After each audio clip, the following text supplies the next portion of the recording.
اعوذ باللہ من الشیطان الرجیم بسم اللہ الرحمن الرحیم اللہم صلی علی محمد وعلی محمد۔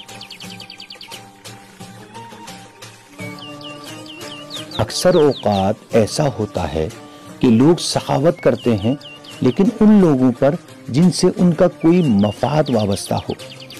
وقت پڑنے پر ضرورت تو پوری کر دیتے ہیں لیکن ذہن میں یہ بھی ہوتا ہے کہ کل میرا اس سے واسطہ پڑے گا، لہٰذا آج میں اس کی ضرورت پوری کروں، کل وہ میرا مسئلہ حل کرے گا۔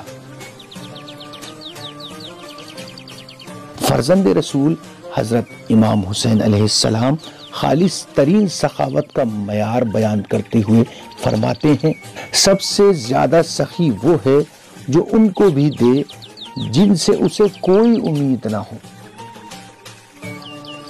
اللہ تعالی ہمیں خلوص نیت کے ساتھ عمل انجام دینے کی توفیق عطا فرمائے۔ الہی آمین۔ والسلام علیکم ورحمۃ اللہ وبرکاتہ۔